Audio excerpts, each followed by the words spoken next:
Yeah. Memory lane. So are we live? Yep, we are live. Are we alive? We are most definitely alive. I just pinched myself and I noticed that I was alive. So without any further ado, we're going to get cracking and crank up some of the live juices into what I think is going to be a fascinating expose. Indie Sage, brother. Lovely. So welcome to all of you that are here. And at the moment, there's only 2 of you here. Sorry that I'm late, as always. That's a great way to start with an apology. But it's the norm. It's the normal amount of lateness as well. So it's the average. Weird. So we've got a wonderful group to get the ball kicked out, started.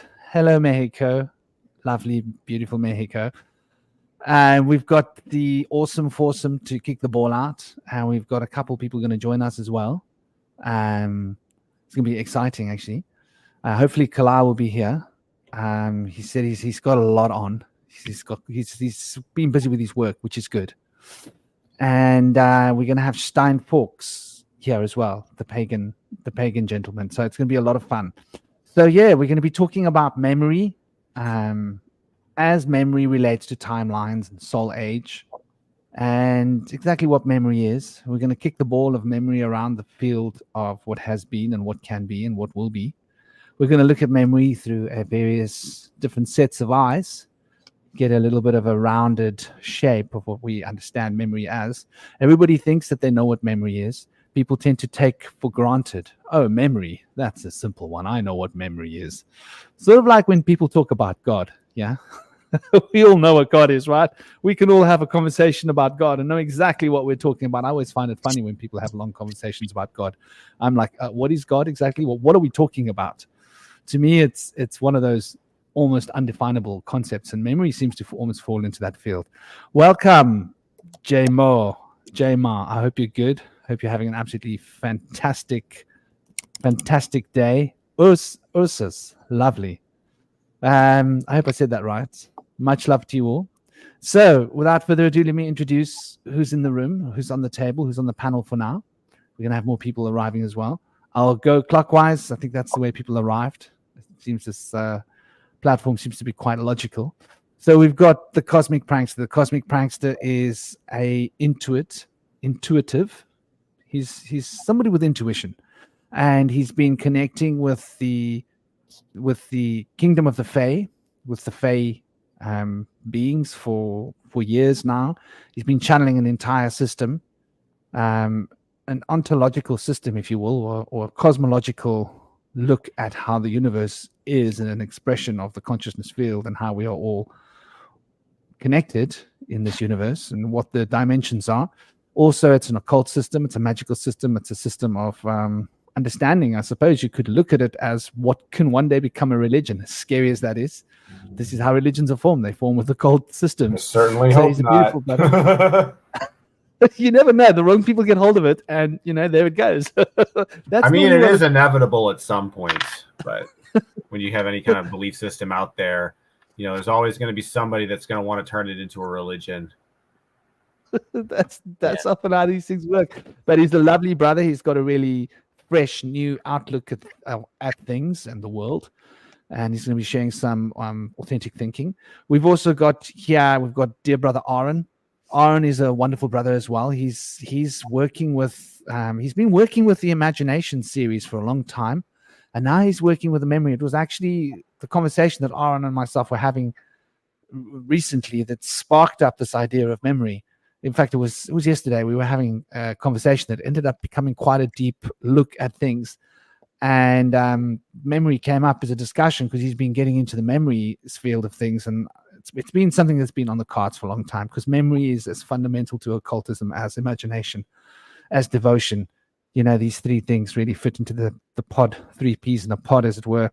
So Aaron's a really lovely brother. He comes from a background of Western occultism and Rosicrucian thinking, and also obviously there's a Steiner element in there that seems to pop up with the Rosicrucian aspects.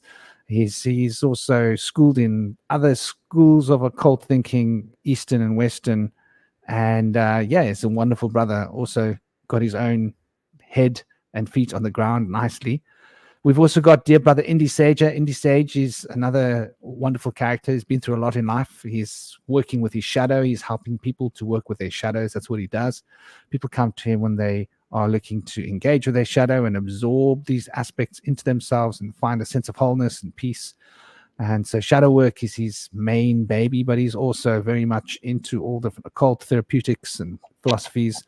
And this is right down his alley, in fairness, the shadow and memory, what we remember, what we don't remember, what we repress becomes our shadow. So this is right down the road of the shadow work.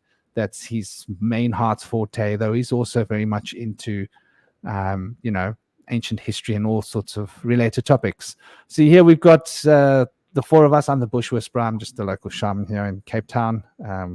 Dabbled in many different schools of occult thinking over the last, I don't know, 3.5, 4 decades. And so here we go. Let's all get buckled up, get our popcorn ready. It's going to be a wild ride. Welcome, Canuck. Do please take a moment to introduce yourselves, Cosmic, if you could, and if you guys could rotate around the table. Yeah.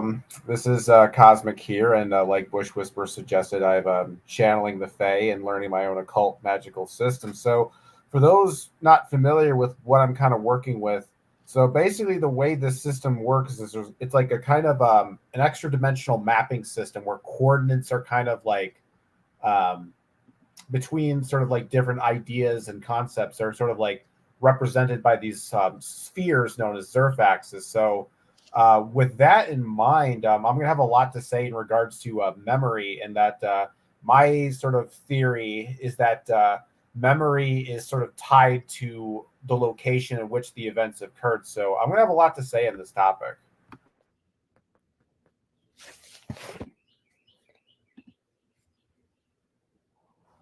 Do please continue around the table, Aaron. Indeed, that's I think the order we arrived in. Hello, everyone. Great to be here.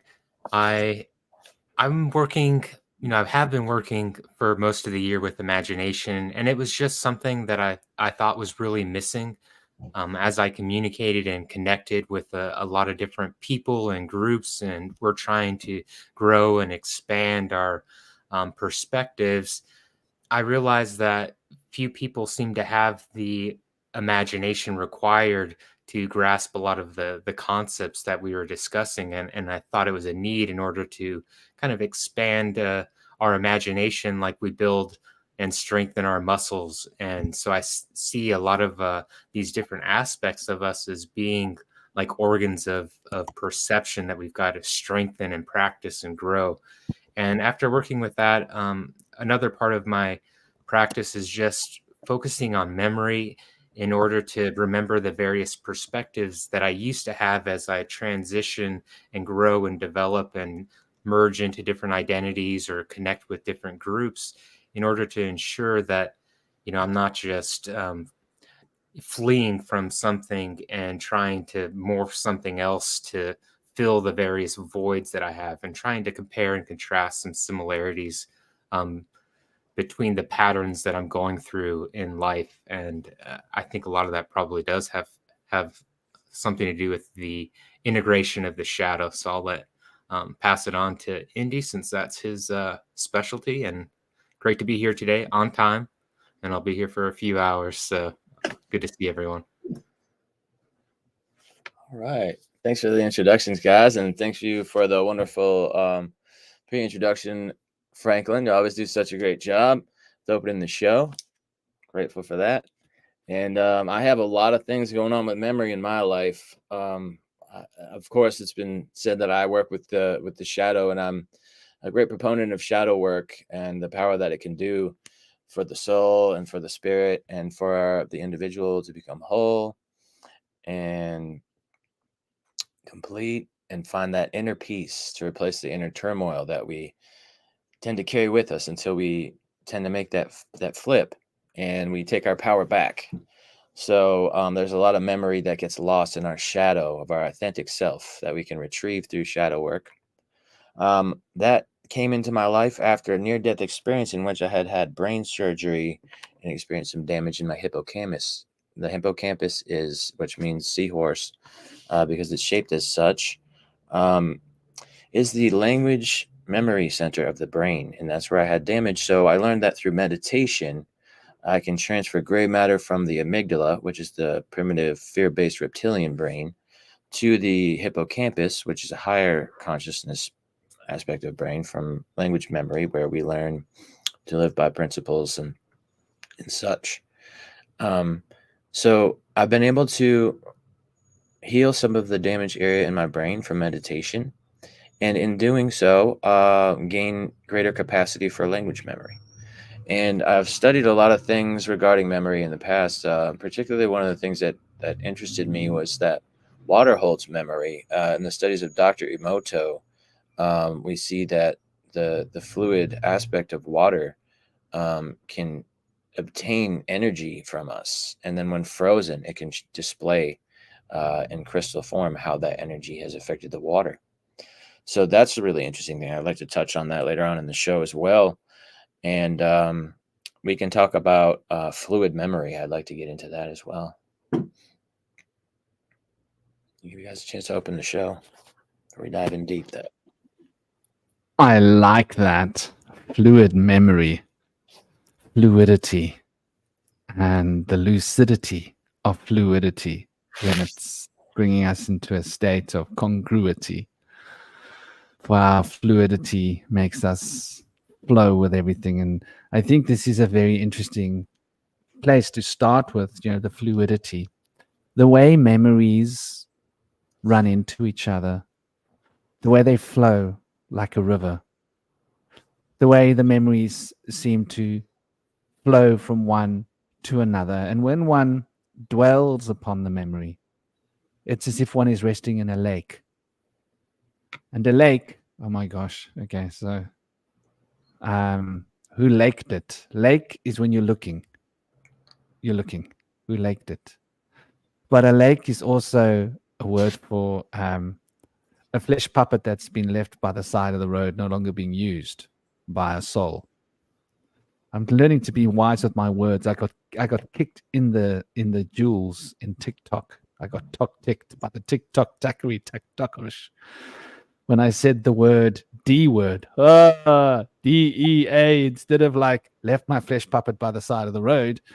And they got really nasty. They were like, okay, that's it. You're not allowed to have people watching you on your live anymore. They didn't block me or anything, but there was a clear change and a distortion of the TikTok flow. So I'm learning to be better at my words. But there's definitely this flowing of fluidity of memories that seem to move through the consciousness. And the memories that are flowing through the consciousness are very much what we are experiencing as the so-called reality. And I think it's really quite important for us to recognize just how mobile memory is and how it moves through our consciousness, and how the movement in this world is like moving from a memory to a memory. In fact, one could argue that the entire nature of existence is a memory, because what we remember is what we're experiencing. So your brain, our brains have only so much processing potential. So it takes between 2 and 4 seconds for much of our reality to be processed. Some of the reality is processed very fast, but a lot of the rendering, the 3D rendering of this reality is taking about 3-4 seconds on average for most human beings to be rendered.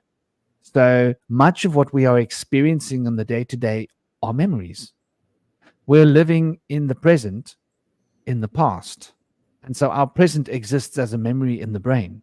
We're not actually experiencing real time because there is a delay of time between the senses picking up the sensory information and then chemically setting a chemical signature which relays a nervous impulse down a cable between synapses into a part of the brain where it's processed, and then it basically goes through the thalamus, where the pineal gland is active as a little doingle, like an extension of the thalamus, where it's all reprocessed and purposed as a new form of code or information that can then be sent into the parietal lobes after being conditioned by the hypothalamus, where the mood and the feeling and the texture of the experience is stamped into the reality.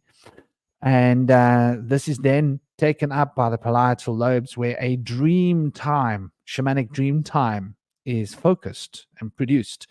So all of reality that we experience is essentially a memory. So which part of what we're experiencing is not a memory? This is a really interesting point to consider, because it will give us an idea of the scope of memory and how fundamental. And so, yeah, I thought I'd kick the ball out there. What do you guys think about that as an idea and a concept to play with? I had to go rescue my dog. Oh, what was the question? Basically, the fact that we are existing in the past, and that there's a delay for the information picked up by the senses and carried through the brain. So everything that we're experiencing is essentially a memory. Yes. Every part of reality.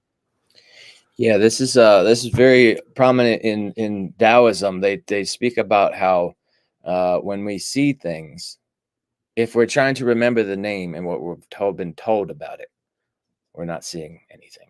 We're seeing the past. We're not seeing anything for what it is. When we see things for the name of what it is, we identify it as the name. I know what that is. It's called this. We're really not seeing what we're seeing in front of us now is not there to us. We're seeing blips of memories from the past where we think we understand something, where things really have an incomprehensible nature and dynamism to them that we can see if we drop the memories and the names and see things now as something new in each moment, and something that can be very difficult to train yourself to unrecognize things. But it's another thing is it's almost as if you were able to hear words and stop being able to understand their meaning and just hear utterances. It's a very difficult thing to do, but it's possible. And when you can do that, you can start to learn more aspects of the things you thought you previously knew, and then begin to show them to people, and you can discover it together. And discovering new things creates peptides. It's a feel-good experience when you discover new things. So I know that it's possible, and I know that it can be difficult to transcend our understanding of things, but I know that it can bring great understanding, and it can bring great profundity. You know, Franklin, you're just talking about the whole idea that we're sort of living in the past and that the actual time is sort of a few seconds ahead. I kind of came into my mind. I conjured this sort of image of, when there's like when a couple gets married and they have their the limo decked out says just married, and then behind it there's usually like cans or streamers that are sort of flowing on the back of that car. And I was kind of thinking, like, what if that current time is sort of the moment of sort of like God or the universe, and we're sort of being like pulled along the same way, cans attached to strings are, attached to a car. So in a way, if that's really the case, that time functions in that way, it would then suggest that we're being not necessarily, pushed from the past, but pulled from the future. So if we don't look at things being pulled from the future, I think that actually would lend some evidence to that particular idea. I like that. That's a lovely way of looking at it. I love the car as a metaphor, and the idea that we are slipping from the future into the past is such a beautiful notion, because we are slipping from the future into the past until we're no longer here. We slip so much that we're like slipping. Flesh puppet left behind. What's that on the side of the road? Flesh puppet. He was using it. He's not using it anymore. So it tends to be the process of life. And I think this is very interesting, because now we're like really fast tracking into this conversation. And Jamar and Aaron were having a wonderful conversation in the chat here about the purification of water and the alchemical process of distillation. And Jamar was pointing out the lymph nodes swelling when you've got a fever and you're sick, and how this churns, jumbles up the waters. And while the waters are jumbling up, everything's mixing. And so we become confused and disoriented. Orientation seems to be very important when it comes to memories. And when we're in such a confused state, we aren't even able to process the memories of the present. So this is all really also quite on point, I think, because it shows how the waters in our body are really responsible for this conduit from the future to the past. And the Taoists also have this very special place for water, the element of water. You know, they speak of the Shen, don't they? And they speak of how the element of water is able to lift us into the spirit, into the higher dimensions, and that it's a principle of reflection in water that's so fundamental. So what you're saying here, Cosmic, is also quite poignant, because it gives us an insight into how prophecy and premonitions can come into being. Why is it we can have premonitions from the future? Well, maybe we've already been there. Maybe we've come from the future and we're traveling into the past. But in the same way that we're looking at the world upside down and our eyes have to write it up, we have to invert everything. We think of thoughts as being inside our head when they're around our bodies and around our heads. We think of ourselves as being in this world when this world is actually inside of us. You know, we are a multidimensional being that contains so much potential. And one of the potentials we contain within us is the nature of this reality and universe as one of the dimensional facets within a multiverse of dimensionality. So there's a lot to consider and unpack here. And I think it's a really great place to start.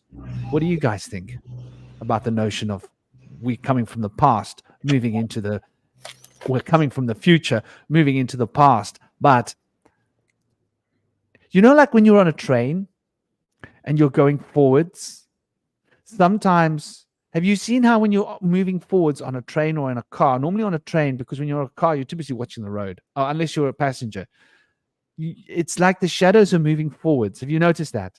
It's like you'll be driving and you're moving forwards, but it's like you see the shadows. It's almost as if the shadows are going in the front of you. Does that make sense? Like if you're driving at night, for example. I remember this fascinating concept, as if the shadows are moving from behind us and moving the opposite direction of us, and we're moving towards those. I don't know if that makes sense to you guys, if you've had that experience, but it's a fascinating experience. It always used to be with me as a child, is to notice it. It's like things are moving the opposite way to what we're moving. And you can find that on a train sometimes as well, if you're really paying attention. Have you ever had this experience when you're at the train station and you think your train's moving, but it's actually the train next to you that's moving and you're still, and you thought you were moving? That makes me think that also when we're moving along in a train, you could also see that we're still in the train and the world is coming past us. It's moving outside of us. You could see things that way as well. It's not invalid. It's just a different perspective.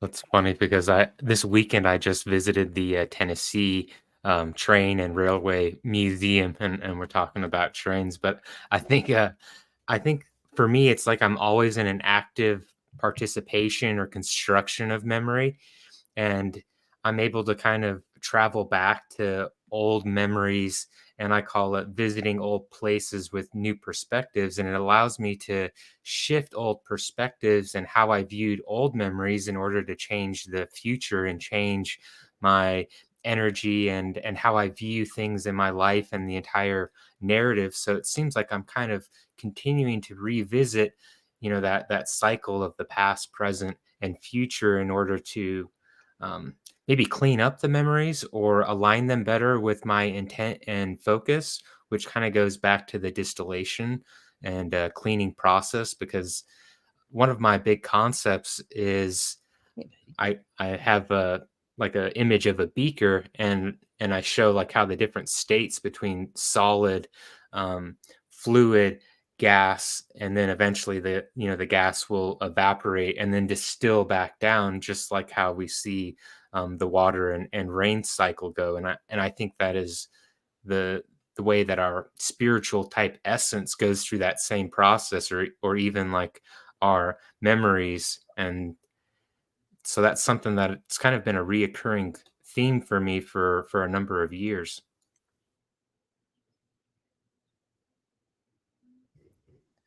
I think the shamanism Yeah. term is recapitulation, which I think is a very powerful practice, and probably ties a lot into shadow work as well. As when we view things in the past with the wrong perspective, maybe we harbor that energy. That water becomes a cyst, it crystallizes, and we've got to go in and breathe new life force and new perspectives and fire in order to melt that down, get that water churning, and then distill it, so that way we've got a cleaner memory pool to work with.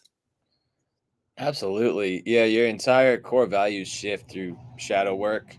So your memories are going to then take on new form and go through a process of reformation, like you were talking about. You're starting to see things differently now.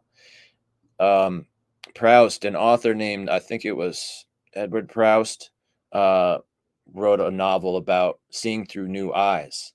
And it was about seeing things that you thought you had known, but seeing them anew, and being able to flip your perspective and see things in a better way.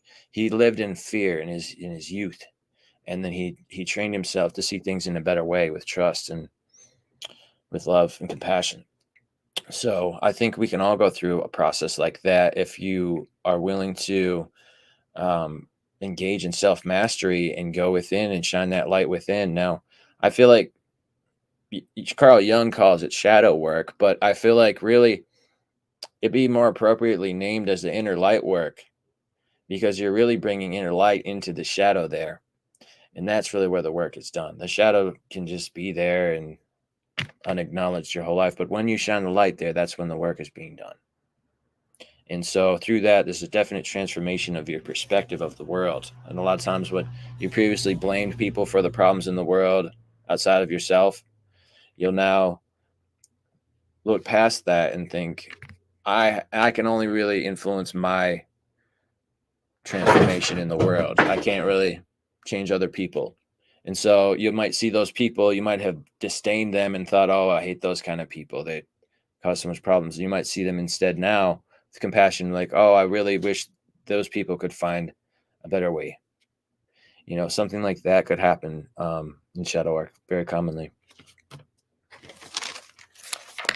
I really like that you mentioned inner light work, because this is what I've noticed is everything seems to be inverted, and it's very interesting. I mean, we speak about how those that run the banks are all into the inverted story, right?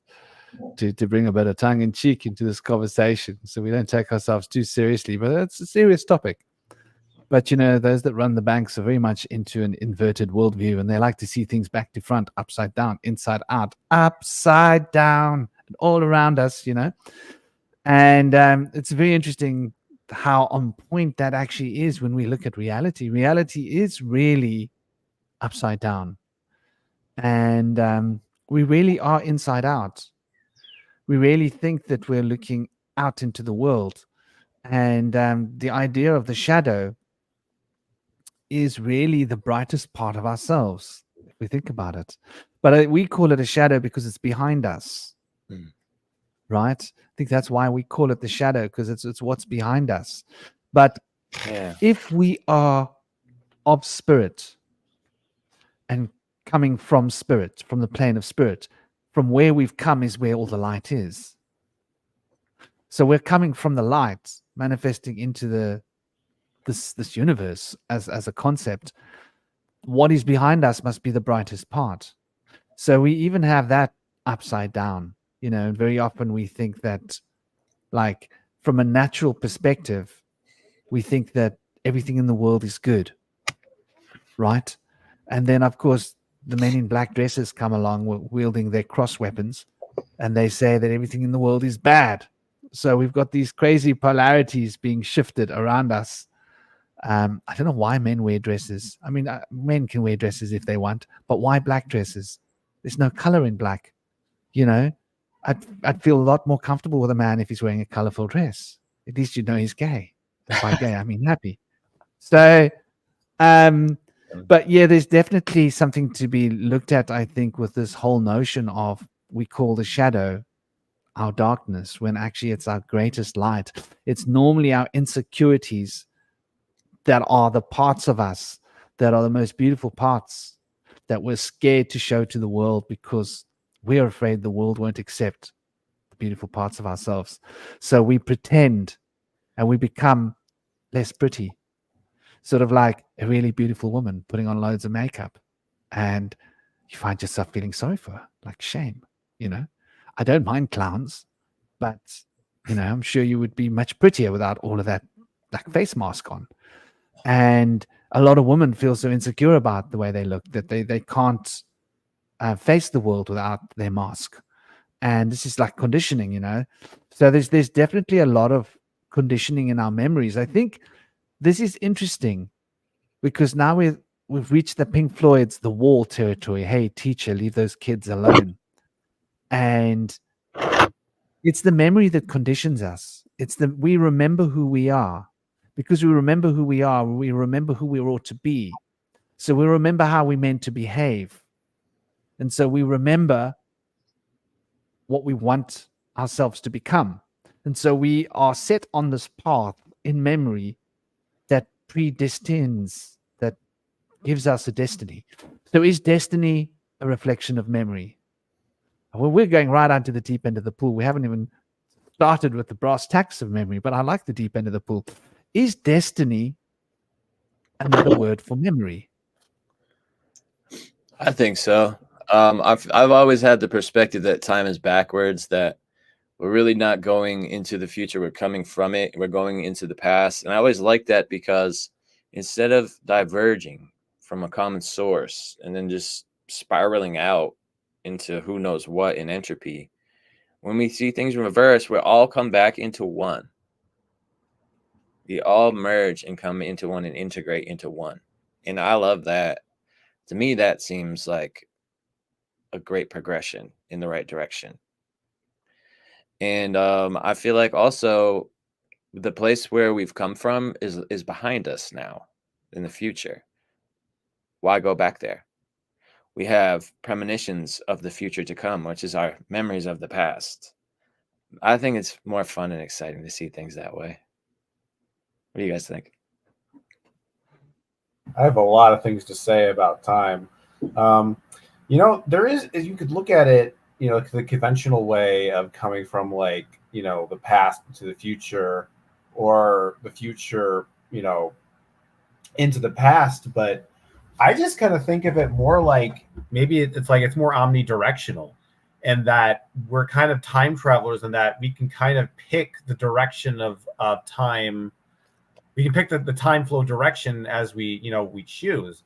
It's interesting, like with music, for example. I always feel like music is probably the best time travel technology we have at the moment, because if you really kind of listen with an open mind, because sometimes when we listen to music from the past, it feels kind of like dated and kind of it may be because we have that kind of that memory attachment. But if you kind of go back into old songs where you kind of with a clear mind, it's almost like the past feels fresh and real again. So I think really when it comes to time, there's so many, it's more like I guess like a sphere or a circle. There's not really a starting point of past to future, future past, and then you got alternate timelines as sort of the vertical direction as to the horizontal past and future.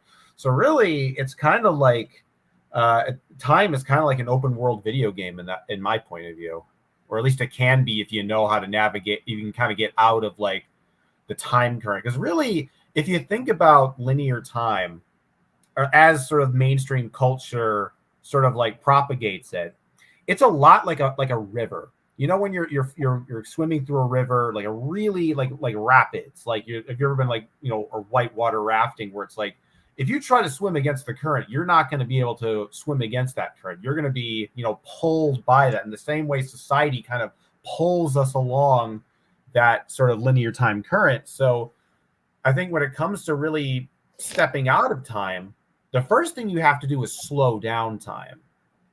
You get time to the point where the current is weak enough and slow enough that you can swim in the other direction.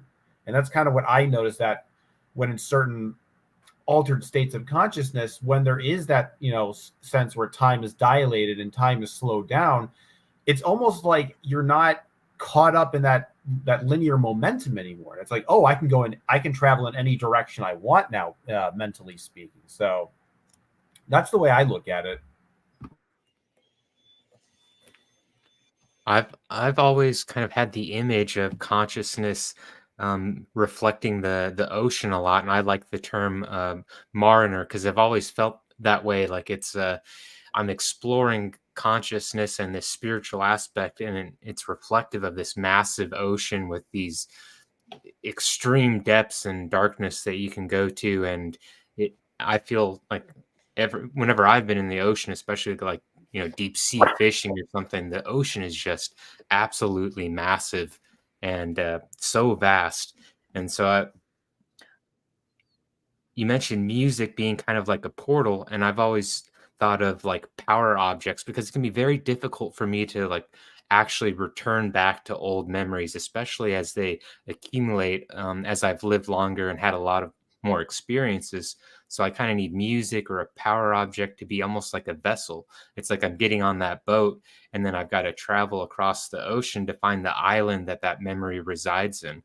It's not like I can just, perfectly leap from one island, one memory to another memory. I need to have some sort of anchor in order to find it, to develop some sort of map in order to go back and go against maybe some of those tides, or how different seasons the ocean currents and tides flow differently. And so we need to be aware of the different currents that are going on and how the stars maybe look in order to navigate that vast sea of consciousness, and in order to remember it, I think, accurately.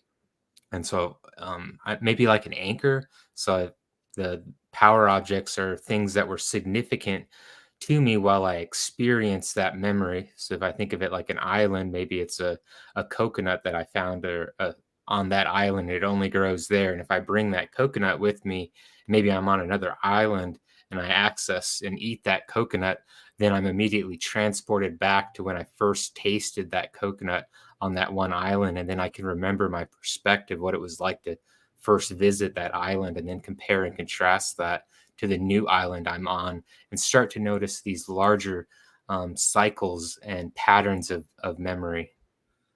Hope that helps kind of paint the picture. I definitely like that. And I know Cosmic's going to jump all over that. Space and objects. The concept of